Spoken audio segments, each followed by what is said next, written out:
আমরা মনোহলি রোডে আছি, আমরা যাচ্ছি এখন মনোহলি জমিদার বাড়িতে। এটা হচ্ছে তপনে, দক্ষিণ দিনাজপুরে। পিছনের ভিউটা দেখো, ক্যামেরার পিছনের ভিউটা আমি দেখাচ্ছি। এটা রাস্তাটা, সামনের দিকে দেখো কত সুন্দর, সর্ষে সর্ষে সব দিকে হলুদে হলুদ হয়ে গেছে। কি সুন্দর লাগছে না? হ্যাঁ, খুব সুন্দর লাগছে।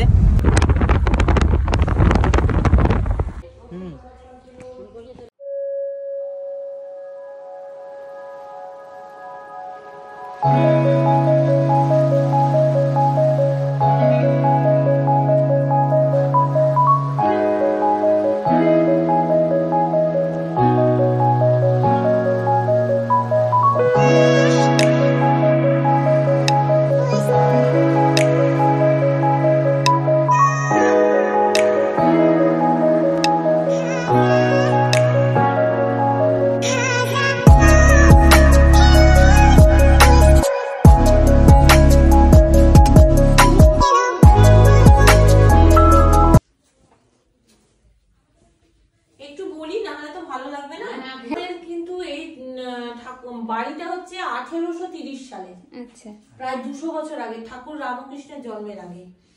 তা হচ্ছে এইটা মার সম্বন্ধে বলি, আমাদের দক্ষিণেশ্বরের যে ভবতারিণী মা আছেন, ওনাকে তৈরি করেছিলেন নবীন ভাস্কর, আর ওনাকে প্রতিষ্ঠা করেছিলেন রানী রাসমণি। রাসমণি যখন মন্দিরটা তৈরি করলেন তখন ওনার একটা কালী মূর্তির দরকার পড়লো। তখন উনি নবীন ভাস্করকে বলেছিলেন যে একটা মূর্তি তৈরি করার জন্য। নবীন ভাস্কর প্রথম যে দুটো মূর্তি তৈরি করে দিয়েছিলেন, সেই দুটো সাইজে ছোট ছিল বলে কলকাতার দুটো জমিদার পরিবার ওই মূর্তি দুটোকে কিনে নেন। ওনার তৈরি চতুর্থ মূর্তি হচ্ছেন আমাদের ভবতারিণী মা, যিনি দক্ষিণেশ্বরে আছেন। এই ভবতারিণী মার নাম রেখেছিলেন ঠাকুর রামকৃষ্ণ, আর ওনাকে তৈরি করেছিলেন নবীন ভাস্কর, প্রতিষ্ঠা করেছিলেন রাসমণি। আর ওনার তৈরি চতুর্থ মূর্তি হচ্ছে আমাদের মা ইচ্ছাময়ী মা, নবীন ভাস্করের তৈরি চতুর্থ মূর্তি। এই চতুর্থ মূর্তির ইচ্ছাময়ী মায়ের নাম রেখেছিলেন কি জানো, রাসমণি গুরুদেব। উনি বর্ধমান পোড়ামাতলায় থাকতেন। আর নবীন ভাস্কর বিহারের দুটো আস্ত পাহাড় কিনেছিলেন, কলকাতায় আপার চিতপুর রোডে বসে উনি ওনার এই মূর্তি তৈরি করতেন। বিভিন্ন ধরনের মূর্তি, শুধু কালী মূর্তি নয়, সবকিছু তৈরি করতেন। দিনাজপুরের মহারাজা ওনার হাতের কাজ দেখে ওনাকে একটা সোনার ছেনি গিফট করেছিলেন।